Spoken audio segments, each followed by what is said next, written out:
saludables. RCR presenta Sin Estrés, una producción nacional independiente de Verónica Oliveros, certificado número 28670, para dar cumplimiento al artículo 14 de la Ley de Responsabilidad Social. Radio Caracas Radio presenta a esta hora Sin Estrés, una producción nacional independiente de Verónica Oliveros, número 28670. Muy buenas tardes a toda nuestra audiencia, a todos los que nos acompañan durante toda la programación de Radio Caracas Radio para estar bien informados. Bueno, por acá ya voy a ver si tengo el reporte del clima, pero ha estado lloviendo un poco en Caracas. De verdad que ya nos preocupa cada vez que empezamos a ver gotas en el cielo porque, bueno, las trancas acá no son normales. Gracias a Dios, mi invitado está acá al lado mío. Ya, por supuesto, vamos a hablar con él. Pero bueno, este es el momento en que nos desconectamos de las cosas que nos agobian, que nos preocupan, que nos mortifican y nos conectamos con cosas muy buenas que les traemos esta tarde acá en Sin Estrés, la revista radial de Radio Caracas Radio. Quienes hacen posible este espacio: en la dirección general de la estación Jaime Nestares, en la gerencia de producción Willy Zarcaya, en la producción Catherine Manzano, en los controles Gregorio González y quien les habla Verónica Oliveros. Ustedes pueden comunicarse con nosotros, por supuesto, nosotros atentos a sus comentarios a través del Twitter de la emisora, @RCR750, el Twitter del programa, @SinEstresRCR, mi Instagram, mi Twitter, @VerOliveros. Saludamos y me acompaña acá el doctor Saúl a saludar a todos los que nos ven por la radio que se ve, www.rcr750.com, igualmente por nuestro canal de YouTube, por acá saludando al chat. Y Lenia, por supuesto, que nos dice que estamos a 25 grados en Caracas. Luis Loyo, que también nos saluda, y por supuesto los saludamos. Y a todos los que nos escuchan por las plataformas de audio en la web, bienvenidos y muchas gracias por estar con nosotros. Bien, comenzamos en la tarde de hoy con un amigo de la casa, con mi doctor particular, que lo fastidio a cada rato. De verdad que él mínimo me quiere. Creo que te amo. Definitivamente. Porque es que hay que ver. Mujer fastidiosa. Bueno, en fin. Ya hasta se me olvidó. Dios, te pongo nervioso. Me pone nervioso. Claro. No, por supuesto. Y acá a mi lado, vuelvo otra vez sin todo ese show, a mi médico de cabecera, el doctor Saúl Villasmil. Él es bioanalista, bioquímico, biólogo molecular, hormonólogo, jefe de la Cátedra de Bioquímica de la Escuela Luis Racetti de la Facultad de Medicina de la Universidad Central de Venezuela, profesor universitario y, por supuesto, investigador permanente. Ese señor sí es verdad que vive en este plan del estudio. Y hoy además muy contento porque viene de abrir cátedra y entregar reconocimientos a los estudiantes, a los preparadores. Yo le comentaba a Saúl que esa es como el alma de la academia. Mira, la gente siempre buenas tardes a todos para comenzar, pero la gente siempre nos pregunta y nos dice, primero no me gusta quejarme de decir es que no me pagan bien o es que estoy mal en la universidad. Porque y creo que eso todos lo sabemos, sí, exacto. Me puede decir cualquiera que al final del cuento, pues bueno, ¿para qué estás ahí, no? O sea, no estoy obligado, así que la recompensa mayor es cuando pasan estas cosas, que tienes la oportunidad de reconocer ese valor que tienen estos muchachos que ponen día a día y que tienen notas extraordinarias en bioquímica con 19, con 20 puntos, con 18 puntos. Yo creo que sí, eso había que reconocerlo o hay que reconocerlo. Claro. Y hoy fue un punto de esos, más los que se quedan como preparadores nuestros. Entonces ese espaldarazo, que es la única manera como tenemos dentro de la universidad para decirles aquí estamos, aquí seguimos, y en la universidad central es la forma de decir seguimos venciendo la sombra. Así es, además que es maravilloso porque en este siglo XXI, en esta época en la que hay también otros oficios que son muy respetables, pero nos asusta también quedarnos sin generación de futuro, que sea el relevo de estas carreras que son base, porque necesitamos maestros, necesitamos médicos, necesitamos ingenieros, necesitamos todavía el profesional. Claro, la formación es algo que bueno, es una condición sine qua non para que pueda haber país, para que pueda haber futuro. Entonces yo creo que así es lo que tenemos que decir. Así que sí, hay que darles un abrazo de admiración a los muchachos que día a día se forjan por un futuro acá en Venezuela. Sí, no es fácil, pero aquí estamos. Y bueno, también felicito a todo el grupo de profesores que me acompañan porque además son valiosos y son extraordinarios y dan la cara y siguen estando allí junto a nosotros o a mí en este caso, que estoy como jefe de cátedra en este momento. Y bueno, seguimos adelante. Así es. Bueno, y yo le comentaba, y es lo que siempre hablamos, Saúl y yo, que solo nosotros que estamos en el ámbito académico entendemos la importancia de la academia, más allá del pago, más allá de la situación. Es eso, es dejar ese legado a las generaciones futuras. Yo creo que eso no tiene precio. Así es, yo creo que Dios me ha dado la oportunidad y cosa que agradezco a mi familia también, de poder compartir los conocimientos que hasta ahora he podido tener, gracias a que logré estudiar en universidades prestigiosas en Venezuela, como fue la ULA, Así que es. es mi alma mater, y luego venir a completar ciertos estudios en la UCB y formar parte entonces del staff de profesores de allí. Y que es justamente lo que te da estar en la palestra, Saúl, a nivel de información, a nivel de COVID, nos has tenido bien, bien informados con todos los adelantos, con las investigaciones. Tú mismo has sido parte de investigaciones importantes de la recopilación de datos, precisamente para hablarlo de la relación de cáncer con COVID.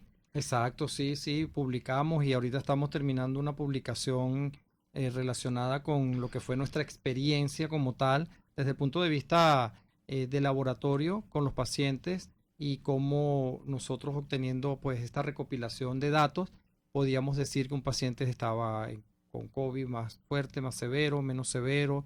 A veces sabíamos qué tipo de recuperación podía tener. Y bueno, nada, seguimos trabajando en esto. Ahorita queremos hacer ciertas investigaciones con nanoanticuerpos. Vamos a ver si se puede hacer y con una librería particular de ADN. Y bueno, ver si podemos lograr no solamente en esto, eso también es un trabajo que estamos realizando con cáncer de mama.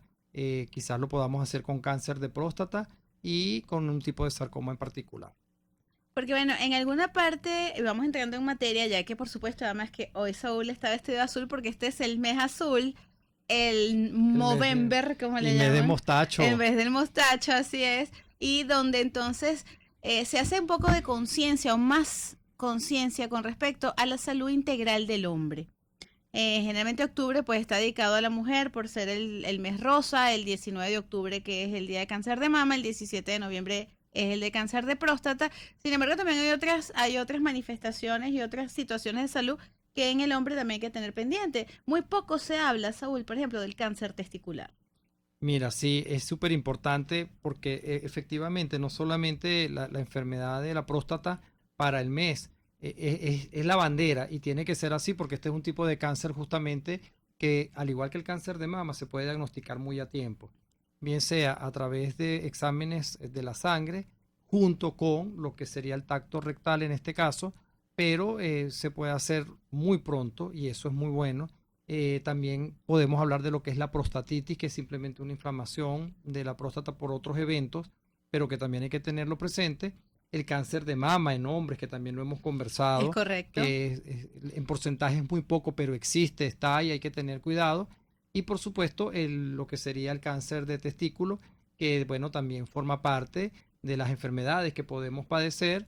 Es un tipo de cáncer que usualmente le da a personas muy jóvenes, entre los 25, 30 años. Es la edad típica que suceda. Hay diferentes eventos que lo pueden llevar a cabo, pero es un cáncer que no es tan infrecuente como la gente cree. ¿Ok? Sí, Y porque a lo mejor hace muy poco es que se está, si se quiere, visibilizando la existencia del cáncer de mama en hombres, hablamos del 10%. O sea, no es algo que se acaba de descubrir, es algo que realmente no se hablaba o se hablaba muy poco de ello. exacto, sí, sí, aunque el porcentaje es muy poco, menos del 1% realmente, pero existe, o sea, la cantidad de varones que hay que pueden padecer el cáncer, Claro. que justamente se puede ver muy agresivo allí, es súper importante. En próstata, por ejemplo, contemplar la posibilidad de que hay ciertos factores de herencia que pueden desarrollar o llevar a desarrollar la probabilidad de llegar a desarrollar el cáncer de próstata es algo que tenemos que tomar muy en cuenta. De allí eso de decirnos a los varones, debemos ir al médico, debemos ir al urólogo y así como las mujeres siempre insistimos en un chequeo anual de toda la parte médica más la parte mastológica, en este caso sería más la parte urológica que nos corresponde como varones, puesto que pues podemos tener alguna afección allí.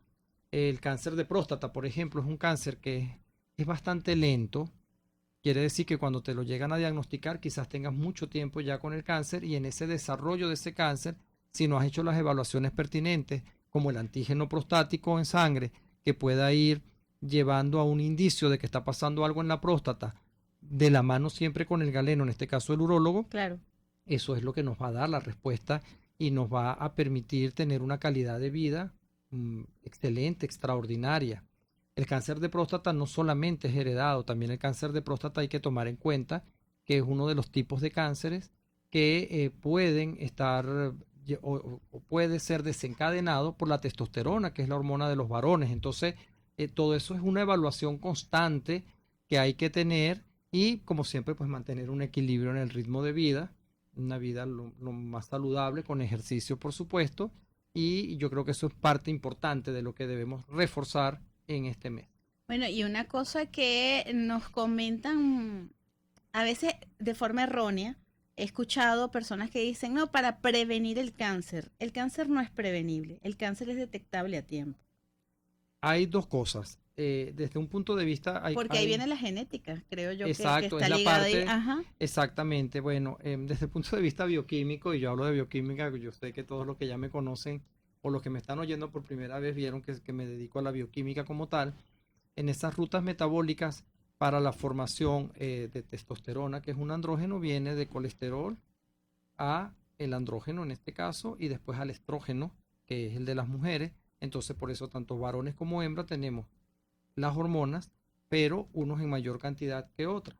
Entonces, una de las terapias que se usan cuando hay un cáncer de próstata, evaluándolo adecuadamente, no estoy diciendo que para todos es lo mismo, pero evaluándolo adecuadamente, es inhibir las enzimas que son responsables de la formación de testosterona. Entonces disminuimos los niveles de testosterona y eso lleva a una disminución del tumor en la próstata. Y por eso muchas veces entonces no se opera, porque con esto se puede detener y dependiendo de la edad del paciente, pues nos puede dar una calidad de vida bastante buena, agradable, sin tener que ir más allá como quimioterapias o cualquier otra terapia que equivale pues muchas veces a ser mucho más fuerte.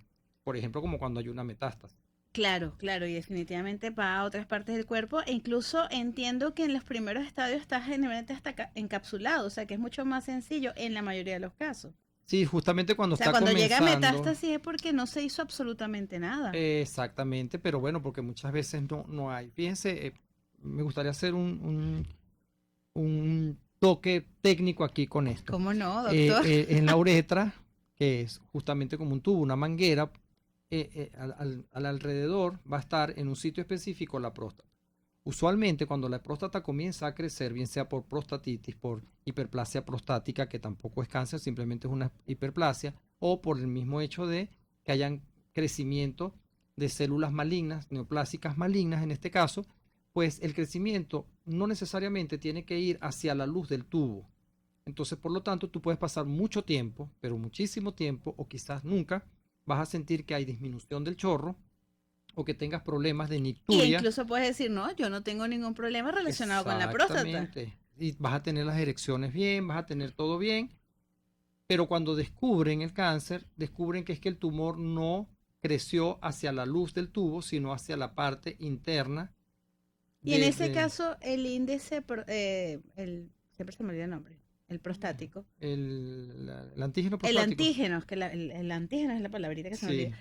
Sí podría arrojar luces aunque no haya síntomas. Claro, por ejemplo, igual que hacer el tacto, ahí te das cuenta, bueno, yo no tengo nada, no siento nada, estoy orinando normal, o sea, una micción normal, con un chorro potente normal como el que he tenido siempre, todo normal, pero en el momento que se hace el antígeno prostático, tanto total como libre, y se hace el tacto, se siente en el tacto que hay algo que está pasando y generalmente se encuentra aumento de esto, entonces está pasando algo, lo que pasa es que no está obstruyendo en este caso lo que sería la luz del túbulo. Y que se me ocurre, Saúl, que también sería una causa por la cual evitar al urólogo, ¿no? Porque ciertamente todavía hay muchos caballeros que le temen al examen y dicen, no, pero es que yo estoy orinando bien, yo no tengo problema, yo estoy chévere, yo no tengo ningún síntoma, no tengo nada. Y lo hemos dicho ya en diversas ocasiones, cuando el cáncer da síntomas, es porque ya está Ya. muy avanzado. Entonces allí Sí, eso es lo usual. hay que evitar. Entonces, claro, no es que porque usted se haga el tacto rectal y el antígeno prostático, usted no le va a dar cáncer. O sea, no es como la vacuna del COVID. Hay personas que Exacto. decían, no, es que si me vacuno no me va a dar. No, lo que sí le va a dar, lo que le va a dar es más leve. Exacto, detectar cualquier enfermedad a tiempo nos garantiza que tengamos por lo menos ese diagnóstico a tiempo, significa un tratamiento a tiempo que muchas veces puede ser mucho más tranquilo. Yo no sé qué palabra utilizar para decir que ese tratamiento pues nos puede llevar justamente a no ser tan agresivos en eliminar, en este caso, el cáncer. Aquí está preguntando Federico Castillo, buenas tardes, una pregunta, ¿cuál es la edad más peligrosa para detectar el cáncer de próstata? Tengo 63 años, nos está hablando desde Caracas, gracias Federico. Mira, Federico, efectivamente me parece extraordinaria tu pregunta porque a veces se nos pasa por alto. Lo usual es que después de los 40 años comencemos a hacer los chequeos y las evaluaciones. Sin embargo, desde el punto de vista de lo que yo he podido hacer en lo que ha sido próstata, la idea es comenzar dependiendo de la familia o del cuadro familiar que tengas. Es decir, si tienes padres o tíos cercanos, primos, que han tenido cáncer de próstata, es bueno evaluarla lo más temprano posible, como sería a los 35 años.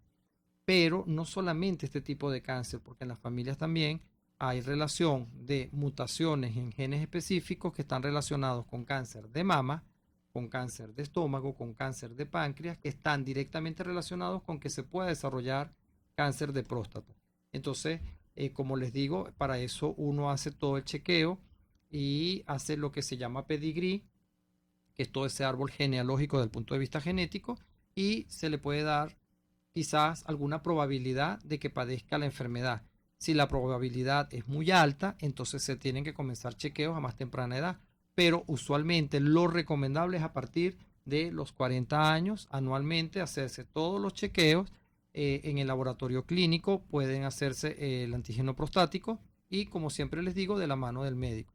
Usualmente cuando hacemos esos chequeos, que lo hemos hablado justamente en enero, cuando llegamos después de las vacaciones de diciembre, te haces un chequeo cualquier mes, no tiene que ser en enero, pero cualquier mes, entonces te haces un perfil que te arroje ciertos resultados, como revisar sistemas para la urea, creatinina, por ejemplo, para los riñones, las transaminasas para ver cómo están funcionando la parte hepática y así, y con eso vamos al médico internista o al médico general y él debería referirnos, si tenemos ciertas edades, ya a ir al urólogo.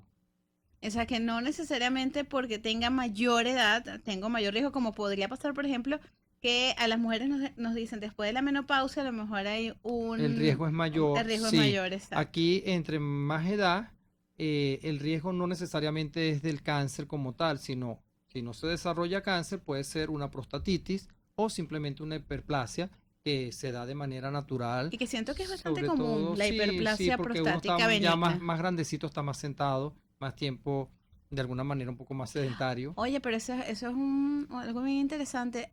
Imagino que este sedentarismo de 2 años a lo mejor también aumentó el riesgo de hiperplasia.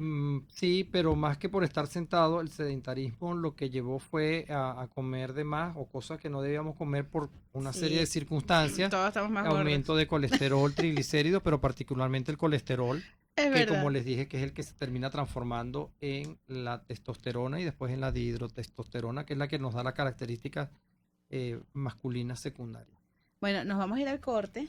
Y saludo a mi mamá que está en sintonía, a Mariana Olivares, a Betty Soto. Betty nos dice, con esto me voy. Mi esposo no quiere ir al urólogo. Su padre falleció de cáncer de próstata. Él dice no sentir nada. No hay manera de que haga caso. Te toca empujar al esposo, Betty, porque bueno, en eso, Sí. de hecho, el martes estuvimos conversando con el doctor Sotorrosa. Él dice es que las mujeres son las que llevan Las que lo a llevan la pareja a la totalmente. consulta. Así que bueno, amenázalo con lo que más le gusta, no sé, algo tenemos que hacer para chantajear a ese señor. Nos vamos y regresamos, por supuesto, acá un rato más con el doctor Saúl Villasmil, acá en Sin Estrés. Enseguida volvemos con Sin Estrés, la revista radial de RCR. Puedes seguirnos en nuestras redes sociales. En Twitter, @RCR750. La radio que se ve. Ellos sí que no saben nada. Y así nos va, el espacio donde se tocan los temas más candentes de interés político y nacional. Y así nos va. En este programa, la picardía y el humor inteligente son los protagonistas. Pura cabilla. Lara y Hernández descosen y revelan los secretos más oscuros del acontecer político. Y así nos va, de lunes a viernes a las 4 de la tarde, por RCR 750 AM. Es una interpretación de tendencias para tu signo zodiacal. Un espacio guiado por los movimientos planetarios y sus consecuencias. Acompaña a nuestros astrólogos a descubrir lo que le deparan los astros signo por signo. Guía astrológica, todos los sábados, a partir de las 3 de la tarde, por RCR 750 AM. RCR 750 AM, porque lo bueno une. Volvemos a nuestra hora de relax, una hora sin estrés. Así es, estamos de regreso acá en Sin Estrés. Y a ver, Betty, ¿qué respondiste con esa carita? Dice, hace tiempo se hizo un antígeno prostático y estaba en valores normal, pero luego se hizo el loco. Bueno, una de las cosas que hemos dicho, es importante el antígeno, pero también el tacto. O sea, hay que corroborar de las dos maneras. Sí, me parece muy importante dejar claro esto. El antígeno prostático nos ayuda de alguna manera a ver si hay algo que pueda estar sucediendo en la próstata, pero no es una prueba que nos va a definir que haya un cáncer en este caso, o una anomalía. Una anomalía, exactamente. Simple y llanamente, fíjense, los valores van hasta 4 nanogramos. ¿Qué sucede si lo encontramos por debajito de 4? Eso es una advertencia fuerte. Pero ¿qué hemos encontrado? Que cuando los valores están entre 2.5, 2.3, 2.5, 3, 2.8 por allí, ya allí hay un problema que posiblemente sea un cáncer. ¿Ok? Entonces no hay que esperar más allá. Entonces, efectivamente, nos hacemos el antígeno prostático y de allí con el urólogo para que nos revise y nos haga todo eso. Y en este caso, cuando hablamos del cáncer testicular, ¿cómo se detecta? También sería más o menos parecido al cáncer de mama. ¿Tendría que haber algún bulto que no vemos? No, usualmente, fíjense, en el cáncer del testículo, en el testículo se lleva a cabo la formación de los espermatozoides. Es decir, que las células se reproducen muy, muy rápidamente allí, van cambiando, entran en lo que conocemos todos como mitosis que nos daban en clase. Es decir, que de una célula salían 2 células y así sucesivamente para poder formar la cantidad de espermatozoides que hay. Entonces, una de las cosas es crecimiento, puede haber dolor, es muy rápido, muy, muy rápido.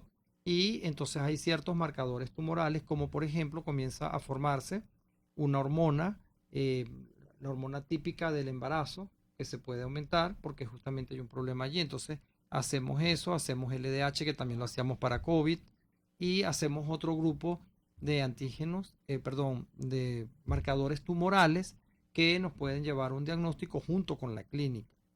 Okay, entonces, pero eso no es tan común, Saúl. O sea, no está dentro de ese chequeo anual. ¿Está ese también? No ¿O se hace cuando se sospecha? No, lo que pasa es que cuando vas al urólogo, ajá, no hay edad. Como estábamos hablando de próstata, yo dije a partir de los 40, pero siempre es bueno visitar al urólogo. Entonces el urólogo tiene la manera de evaluar el tamaño de los testículos y ver si hay alguna modificación entre un año y otro o si ve algún cambio allí. Todos los varones, cuando se han tocado los testículos, sienten que hay como una especie de cadenita por un lado, eso que es el epidídimo, que es donde van finalmente en este primer periodo los espermatozoides. También puede sufrir alguna inflamación, que no necesariamente tiene que ser un cáncer, pero puede ser epididimitis, por ejemplo, o criptorquidia. Exacto, que el cáncer no es la única dolencia que puede tener el testículo. No es la única dolencia, entonces podemos tener diferentes cosas, como en el miembro también, que se pueden ver algunos cambios. Entonces hay que ver, porque también existe y se ha visto mucho en el último tiempo un aumento de cáncer de pene. ¿Okay? Fíjate que no había escuchado del cáncer de pene. Sí, en el pene también puede haber cáncer y eso lleva justamente pues a hacer ciertas modificaciones del miembro, es decir, cirugías que llevan corte y pues nada, hay que tener mucho cuidado con cualquier cambio que haya, incluso que veas en el pene algún lunar nuevo, alguna cosa allí que no estaba, o lavarse bien la coronilla. Exacto, porque igualmente el cáncer de piel puede atacar cualquier parte del cuerpo. Exactamente, además. Pero sí, esto, o sea, no es que limitarnos a decir que solamente próstata, es lo que hacemos visible para invitar a los caballeros en este mes a que vayan al urólogo, a que se hagan la prueba del antígeno prostático, a que se evalúen y se chequeen, porque para eso es el mes del mostacho, para eso es el mes azul, para eso es el mes de noviembre, como antes lo fue el mes rosa, que no solamente es para mama, que vamos, que le hacemos propaganda a esto, pero también hay que ir al ginecólogo a hacerse revisiones. El chequeo completo, así es, porque bueno, también exacto, está está el cáncer de cuello uterino y hay otras miomas, o sea, hay cualquier cantidad también de problemas en los ovarios, por ejemplo, entonces todo eso hay que verlo. Y que Saúl está, con esta pregunta ya vamos cerrando, porque bueno, esta conversación estaba muy rica, sí, definitivamente tengo que darte toda la hora.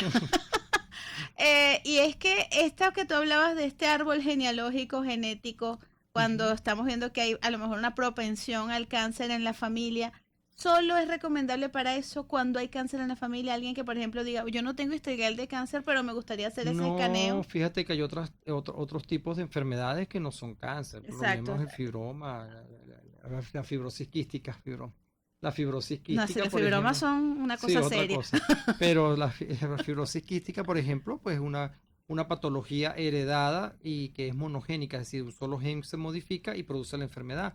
Hay muchas otras enfermedades que se modifican varios genes, entonces se hacen paneles de genes, que son varios genes. El Alzheimer. El Alzheimer, que lo hemos conversado. Sí, o sea, hay una serie de genes que pueden estar modificados y esa modificación pues puede llevar al desarrollo de una enfermedad que no necesariamente es cáncer. ¿Y ese escaneo se hace acá en Venezuela?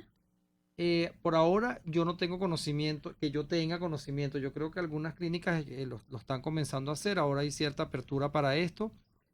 Pero bueno, tendríamos que verlo.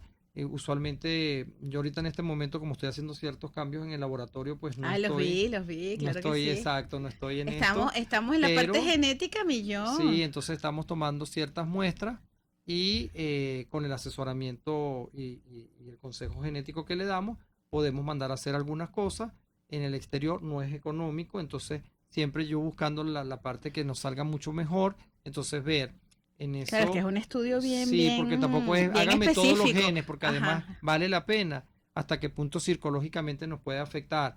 Saber que tienes alguna modificación no necesariamente nos tiene que decir que vas a desarrollar la enfermedad. Pero sí te puede incluso hasta predisponer. Entonces, emocionalmente, claro, emocionalmente puede haber un cambio. Entonces, hay maneras de llevar esto, porque el hecho, cuando se hacen los estudios, cuando uno estudia para ser genetista y poder conversar con el paciente, hay muchas cosas que tomar en cuenta. Entonces tú le dices, sí puede ser, pero puede ser que sea un falso positivo, puede ser que el cambio sea en esta célula y no en la otra.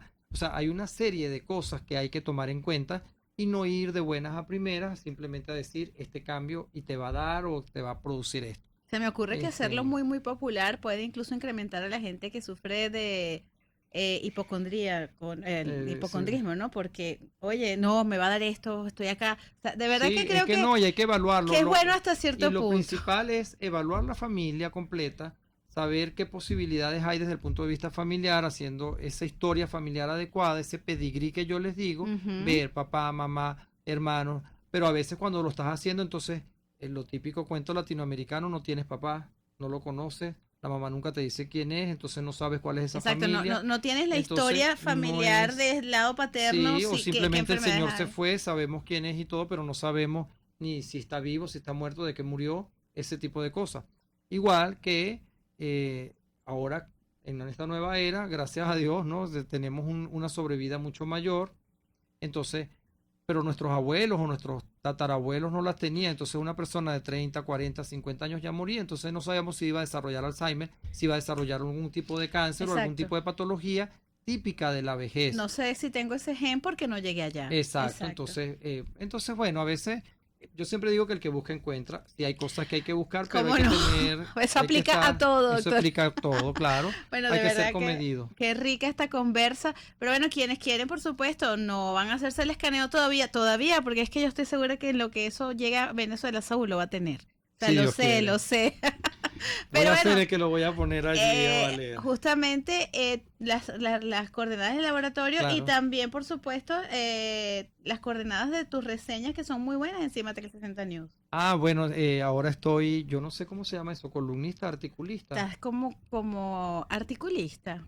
Me gusta. Sí, ¿verdad? En un periódico que se llama CIMA 360, ya hay varios artículos, por supuesto, todos relacionados con genética bioquímica, aunque bueno, hay otras cositas por allí. Últimamente he estado escribiendo sobre el ejercicio y por qué es bueno hacer ejercicio para ciertas patologías, pero explicando el por qué directamente. Por allí me pueden leer en la parte de salud y las redes sociales del laboratorio son @liquiomol, Twitter, Instagram, y cualquier duda me pueden escribir a través de liquiomol@gmail.com. Con mucho gusto allí pues hacemos los exámenes de laboratorio pertinentes, los típicos y algunos otros más específicos como hormonales, de biología molecular y algunas cosas que estamos montando nuevas. A seguirlo entonces en sus redes, además que estás muy activo en Instagram y me encanta. Pues sí, últimamente me he dedicado, he aprendido a hacer cositas porque bueno, uno tiene que aprender a hacer de todo y avanzar con la tecnología. Y voy a chismear que Liuris está ansiosa de que la lleves a un programa de radio para ver cómo es la cosa. Sí, ya me dijo ayer, creo, pero hoy justamente Claro, hoy venías está- directo de la No, ella central está para por acá. aquí cerca, pero en una reunión de un matrimonio o algo Bueno, un así. saludo para ella, que es la asistente maravillosa, que es la otra que nos puya, porque si no es Sí. Saúl es Liuris. Así es. Así que bueno, muchísimas gracias, Saúl, Gracias un a abrazo. ustedes, gracias por oírme. Bien, amigos, ya venimos con más. Por acá saludo a Carlos González y bueno, ya regresamos. A recargar esa bebida que le acompaña. Volvemos luego de estos mensajes. Puedes seguirnos en nuestras redes sociales. En Twitter, @RCR750. La radio que se ve. Y ahora quiero hablarte de la estación de servicio del Club Hípico, esa misma frente al Terras Plazas. Te invito a que la sigas en su Instagram, @bpterrazas, donde en su historia están informando permanentemente la dinámica diaria en cuanto al servicio de surtido de gasolina. Con todos los mecanismos de pagos, la bomba Terrazas del Club Hípico cuenta con una gran tienda de conveniencia donde podrás encontrar todo lo que necesitas, tanto para ti como para tu carro, y también con atención de baterías Duncan. Estación de servicio Terrazas del Club Hípico. Calidad y servicio de primera clase. El siguiente espacio educativo está dirigido a niños, niñas y adolescentes. Cultura ecológica para el mundo real. RCR presenta El Conuco de Prometeo, una producción nacional independiente de Carlos Peláez, certificado número 22.388, para dar cumplimiento al artículo 14 de la Ley de Responsabilidad Social. Este año las ceibas explotaron. Las ceibas, esas son las que están echando unas especies de motas gigantes de algodón color crema. Exacto, dentro de cada una de esas motas de algodón está una semilla. ¿Y por qué este año sacaron tantas? Es parte de la estrategia de las plantas para reproducirse más eficientemente. Como los árboles se reproducen una vez al año, todos tienen que coordinarse para hacer el esfuerzo reproductivo todos al mismo tiempo. Claro, me imagino que para asegurarse de que haya bastante polen para fertilizarse unas con otras. ¿Y cómo se coordinan? ¿Se mandan un mensaje de texto o qué? Bueno, las plantas pueden sentir la intensidad de luz, el ángulo en que la luz incide, la cantidad de agua que ha caído, la temperatura, la duración del día y la noche, las variaciones de humedad. Cuando las condiciones son las correctas, todas entran juntas en un frenesí. ¿Y por qué algunos años el frenesí es más fuerte que otros? Depende de la especie, pero cuando las sequías son fuertes, a veces las plantas deciden echar el resto porque sienten que se van a morir. Ah, entiendo. Dejan bastantes semillas para que cuando las condiciones vuelvan a ser buenas, haya mucha probabilidad de que crezca la nueva generación. Sí, todo es un tema de probabilidad. Dejar muchas semillas para que al menos una pueda crecer. Pero ya va, yo me he encontrado motas de ceiba hasta en el plato de mi almuerzo este año. Yo creo que el año que viene estaremos cubiertos de ceibas. Ojalá, pero la probabilidad de que una semilla de un árbol llegue a la adultez es bajísima.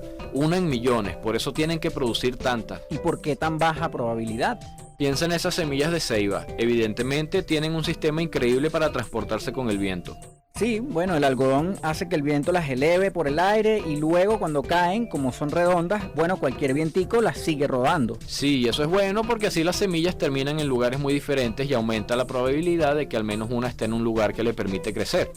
Y supongo que algunas también caerán en malos lugares. Claro, sitios sin luz, o sobre cemento, o en suelos demasiado pobres. O las que se come un pájaro, o las que se lleva el agua hacia un río. Y eso es solo a nivel de semilla. Después, si la semilla germina, comienza una lucha a muerte por el sol, el agua, el suelo, en la que muchas plantulitas se mueren.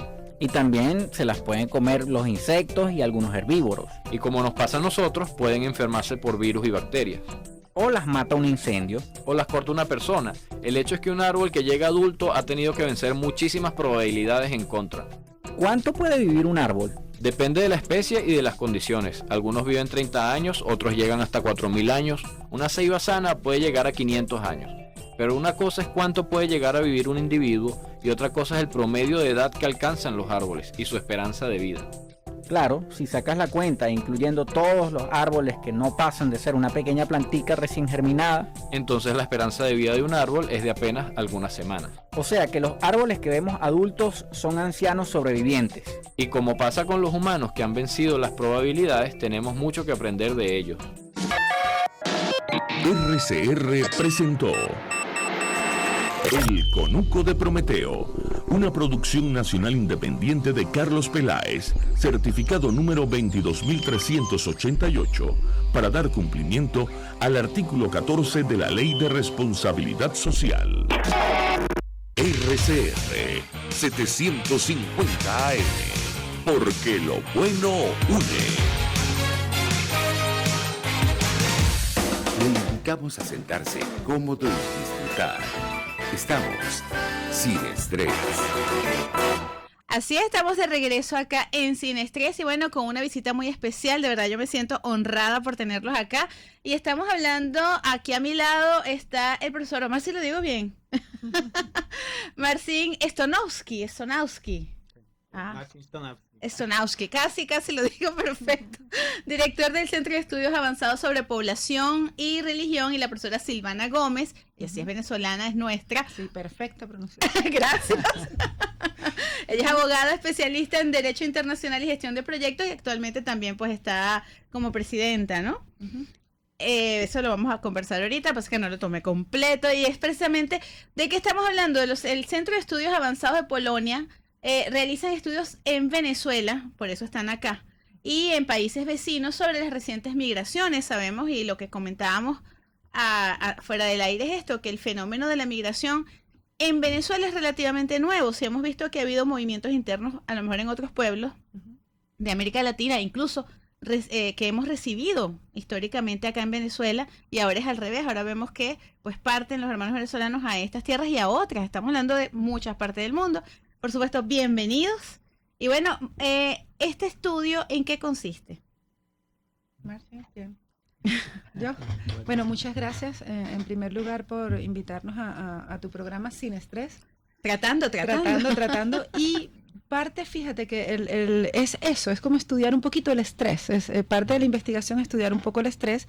Y estamos estudiando el proceso, los flujos migratorios, la crisis migratoria latinoamericana, pero como todo proyecto tienes que primero enfocarte, ¿no? Porque América Latina es muy grande, muchas crisis migratorias existen en América Latina, entonces estamos iniciando con un estudio sobre la Venezuela, la crisis migratoria, en este caso de los venezolanos, pero enfocada en sus estrategias de afrontamiento y técnicas de adaptación de la migración. ¿Sí? Eso es importantísimo, porque es salir corriendo, pero ¿cuál es el norte?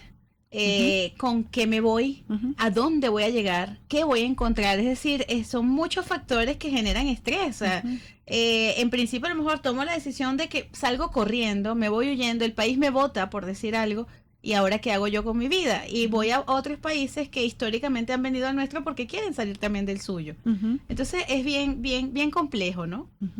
Sí, y por eso en el contexto que se llama estrategia de adaptación de los migrantes venezolanos y sus familias, porque hay un contexto que no podemos separar, ¿no?, de esos procesos estresantes o desencadenantes en la toma de decisiones de una persona. E igualmente esta condición, como dice, que se convierte en un riesgo migratorio global, porque así como nos estamos moviendo, los venezolanos se mueven a otros países que naturalmente también tienen procesos y flujos migratorios considerables. Correcto. Entonces, y las mismas circunstancias que están ocurriendo en el mundo sobre crisis económica o crisis política, hacen que los flujos migratorios estén en estos momentos con gran fuerza o fortaleza en esa acción, ¿no? Entonces, vienen a entrar estos procesos. Sí. Nuestra investigación es en 3 lugares. Es en Venezuela, que queremos investigar el proceso de tomar decisiones en estas estrategias de afrontamiento, ¿sí? No solo de problemas, pero también emociones. ¿Sí? Claro. Este es primero lugar. De segundo es investigación en Perú, que también hay diferentes problemas que venezolanos tienen. También queremos estudiar este proceso. ¿Sí? También es un parte de estudio de vecinos, directos vecinos de migrantes venezolanos. Por ejemplo, en situación de xenofobia. ¿Sí? Es posible que persona toma diferentes decisiones. Por ejemplo. Sí, que es una de las cosas que nos llegan y que nos preocupan, porque Venezuela ha sido históricamente un país receptor, sí. Un país que le ha tocado pues también convivir y hacer cultura con otras nacionalidades europeas, latinas, o sea, estamos hablando de españoles, portugueses, italianos, franceses, pero igual peruanos, ecuatorianos, colombianos. Y ahora que entonces que nuestros venezolanos salen, sentimos como que el rechazo que no se dio acá, y creo que es una de las cosas que afectan mucho cuando hablamos de migración a las familias que están acá y que pueden escuchar que sus parientes no la están pasando bien con la decisión que tomaron. Pero ustedes están acá en Venezuela, uh-huh, y hacen ese trabajo con quienes están planeando irse o con quien ya está afuera. ¿Cómo es precisamente esa población de estudio? No, la población de estudio, en principio, como explica el profesor Marchin, tiene tres etapas. Tres etapas, sí. 3 muestras o 3 grupos diferentes.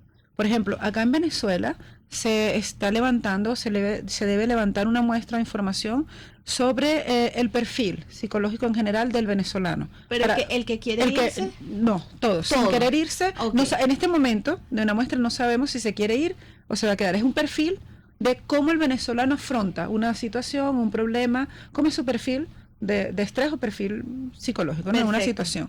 ¿Cuáles son sus estrategias de afrontamiento ante una circunstancia? El segundo perfil o los emigrantes, en este caso, son los que están en Perú. Hay una muestra de los emigrantes que están en Perú y a ellos se levanta la investigación a los que están en Perú y a sus familias, a sus vecinos cercanos.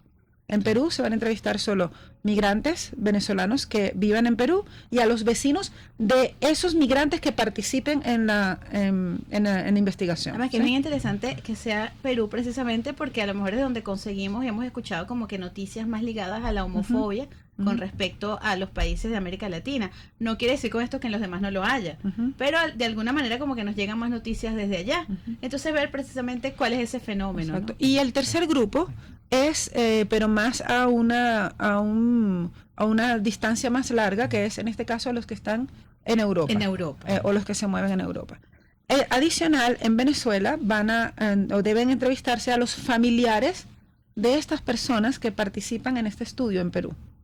Y que están acá. Y que están acá. Ah, pero qué interesante. De eso vamos a conversar, uh-huh, al regreso. No sé si ya hay algún tipo de no digo de conclusiones, pero sí que a lo mejor nos puedan dar luces en qué vía van esas entrevistas. A ver, vamos a ver cómo se está viendo precisamente ese, uh-huh, fenómeno de la migración del venezolano. Ya venimos. Uh-huh. Enseguida volvemos con Sin Estrés, la revista radial de RCR. Sintonícenos a través de Periscope @RCR750, la radio que se ve. Y ahora quiero hablarte de Comercializadora Prada. Y ya de solo nombrarlo se me hace agua la boca, porque Comercializadora Prada son los más frescos quesos y embutidos que te llevan a tu casa. Todos los quesos, todos los embutidos. Y como cuentan con proveedores exclusivos, te resulta mucho más económico. Llámalos ya, 0424-134-6035, en Instagram wprada.ve. Comercializadora Prada, todo en quesos y embutidos con la mejor relación precio-sabor. Moisés Naim en Efecto Naim. Hola, soy Moisés Naim desde Washington. Conéctese a rcr.tv. También nos puede seguir por @Efecto Naim en Twitter. Y estamos en Facebook y en Instagram. Y no olvide que puede disfrutar todos los contenidos del programa cuando usted quiera, suscribiéndose a nuestro canal de YouTube. Nos vemos en la radio. Los miércoles y viernes a las 7 de la noche. Solo por RCR 750 AM. RCR 750 AM. Porque lo bueno une. Volvemos a nuestra hora de relax. Una hora sin estrés. Así estamos de regreso acá en Sin Estrés y estamos conversando precisamente con el profesor Marcin Stonowski, si no lo dije también, lo dije muy rápido, y la abogada, la profesora Silvana Gómez, precisamente en este estudio migratorio bien interesante, que está arrojando sobre todo eso, ese perfil emocional del migrante. No solamente a veces cuando vamos a migrar o tenemos familiares fuera, pensamos en el bienestar económico, por ejemplo, y no nos fijamos tanto en ese bienestar emocional, o decimos, bueno, no, hay que adaptarse, eso es superable, pero no todo el mundo se siente igual. Entonces, ¿qué hallazgos hasta ahora en estas tres vertientes que tiene el estudio han podido, por lo menos nos pueden señalar algún camino? Bueno, en este momento es como muy pronto, ¿no? Para identificar claro. o señalar hallazgos, porque el proceso investigativo inició en abril, en este caso abril, y tiene una duración de 3 años, ¿sí? Estamos concluyendo ya la primera fase, que era el levantamiento de todas las marco teórico, toda la data, establecer las teorías, ¿no? Para las hipótesis y el fundamento teórico para las hipótesis, la elaboración de fórmulas o de instrumentos e indicadores que van a utilizarse para poder desarrollar los análisis, ¿no? O los hallazgos, y se iniciaron como el grupo de ensayo, es lo que hemos preparado, porque se hacen unas entrevistas de ensayo en principio. Hemos hecho el levantamiento de las entrevistas de ensayo de los expertos, pero son entrevistas profundas, ¿no? Entonces, estamos en base a estas informaciones que puedan sacarse de las entrevistas profundas, y ya que se tiene como un panorama, un diagnóstico, es que procedemos ahora a iniciar la segunda fase de la elaboración de los instrumentos de encuesta para verificar cuáles van a ser los indicadores o las preguntas que deben diseñarse o elaborarse para este caso concreto de los venezolanos. Y en este caso, ¿hay también equipo en Perú y hay equipo en Europa que está trabajando en paralelo? Sí, tenemos un equipo, está conformado por un equipo de polacos, venezolanos, en este caso, y en Perú, con acuerdos institucionales con las universidades. ¿Sí? Ahora viene la pregunta del millón de lochas. ¿Por qué Venezuela? Marcia, ¿sí? ¿Por qué Venezuela? Porque tenemos estas gran crisis migratoria, ¿sí? Pregunta es que la situación, no solo en Venezuela, pero en toda América Latina, puede cambiarse en situación de crisis en todo el mundo, ¿sí? Con la situación que ahora tenemos, situación económica, ¿sí? En muchos países del mundo hay problemas, ¿sí? Esta situación que tenemos ahora en Venezuela puede cambiar en crisis migratoria global, ¿sí? También nuestro centro de investigación, en nuestro centro investigamos situación, por ejemplo, migratoria en Ucrania, en Polonia, también gran crisis. Pero en este proyecto es gran pregunta, ¿sí? Que es posible que esta situación que tenemos ahora puede cambiar en una crisis global. Por los mismos procesos de que no solo son los venezolanos en América Latina los que migran, también los otros países también en estos momentos están en un proceso de flujo migratorio. Tú lo ves en Centroamérica, también hay un flujo migratorio considerable en distintas regiones.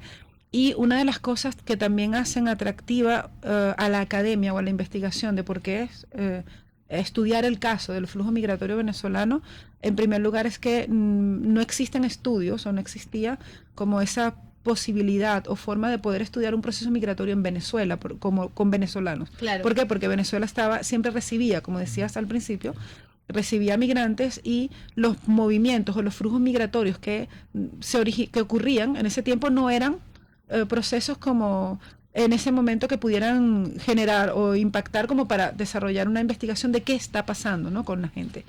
El segundo caso... Era algo como reservado a lo mejor al artista, por ejemplo, que cambiaba y hacía el que llamaba el crossover. Pero no era algo de que mi vecino se va para España o, mira, la señora del condominio se está yendo a Colombia. O sea, esas cosas no se escuchaban en Venezuela. Exacto, como esa acción de proceso, ¿no?, moviéndose. Y en segundo lugar es que también, ¿cómo? Entonces la pregunta es, ¿cómo están ocurriendo estos flujos, no? Entonces, en principio, en el caso venezolano, vemos o se puede ver que el proceso es sur-sur en esa acción en una primera fase. Es natural porque te moverías a donde están tus vecinos, ¿no? Que te vas de moviendo alguna manera se habla el en mismo esa acción idioma, sur. hay ciertos parecidos culturales. Pero, y en general, parte de los procesos migratorios de contenido no económico siempre eran en esas movilizaciones al norte o a Europa, o una acción con un componente un poco en ese contexto más planificado, en esa acción de inversión, ¿no? De ir, venir o por estudios. ¿No? Y que a lo mejor tenía su raíz familiar. O sea, si por ejemplo yo tenía mi familia polaca y quería, entonces tenía ese ascendente, pues voy y continúo allá. Pero entonces ahora vemos que la migración es así como cuando uno suelta las hormigas y salen corriendo para todas partes, sobre todo para lo más cercano. Y qué interesante ese ejemplo que pones de las hormigas, porque cuando ves las hormigas, parecieras que están anárquicas, y que se mueven de su cuenta. Exacto. Pero no, ellas tienen un flujo y un patrón de que saben. Entonces, lo que pasa es que no las hemos encuestado, ¿sí? No sabemos por qué se están moviendo. Pero igual pasa con la gente. En este momento pareciera, pero debe existir un patrón, unas estrategias de adaptación. Las hormigas regresan. Las hormigas regresan igualmente.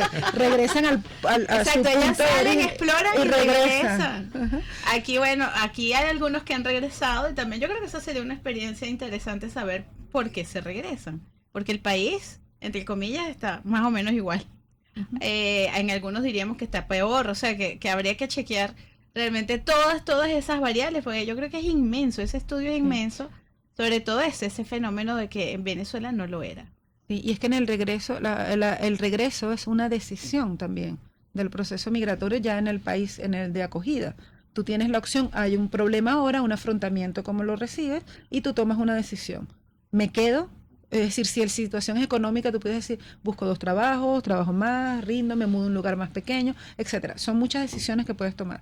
Otra sería, me regreso a mi país de origen o me muevo a un tercer país. Así es. Entonces, eso también forma parte del estudio, en ese caso, de esa toma de decisiones. Exacto, que el país al que llego no es el país a lo mejor final, no es el destino final, sino que es a lo mejor un trampolín como para un otro. tránsito de otro, y ahí inicias otra vez otro proceso de adaptación y proceso de decisiones. El tiempo es tan cortito, pero tengo miles de preguntas, porque por ejemplo no entiendo los venezolanos que no pudieron entrar a los Estados Unidos con esta nueva decisión, no es que se disgregaron por los países de América Central, no, se están regresando a Venezuela.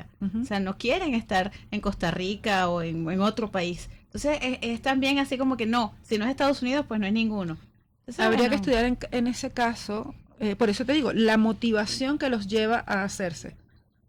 Pudiera decirte, es posible que estén considerando que dicen que su destino final sea Estados Unidos. Y la circunstancia del proceso les obliga o les lleva a que tengan que regresar a su país para iniciar el trámite de forma legal, Y que cosa los que no pidan podrían así, hacer en otro desde país. Costa Rica o otro país.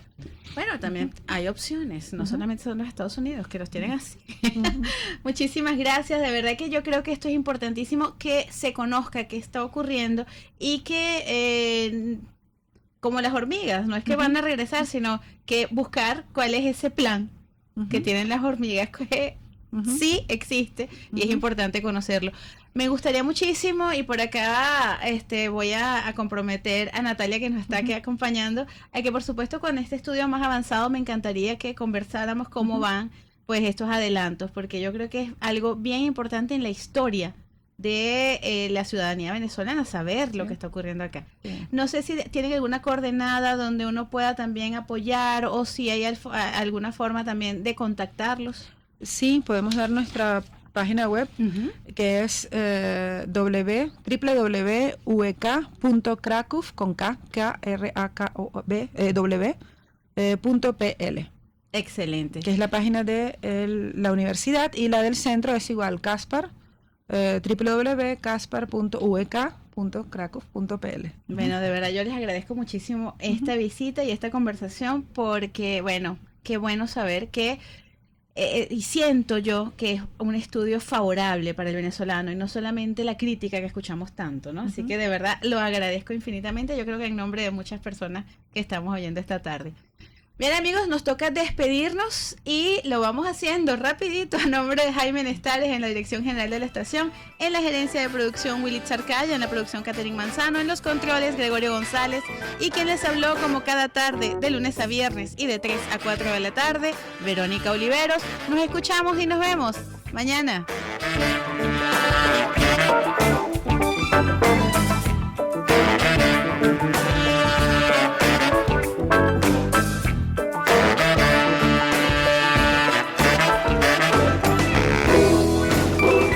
RCR presentó Sin Estrés, la revista radial de las tardes con Verónica Oliveros.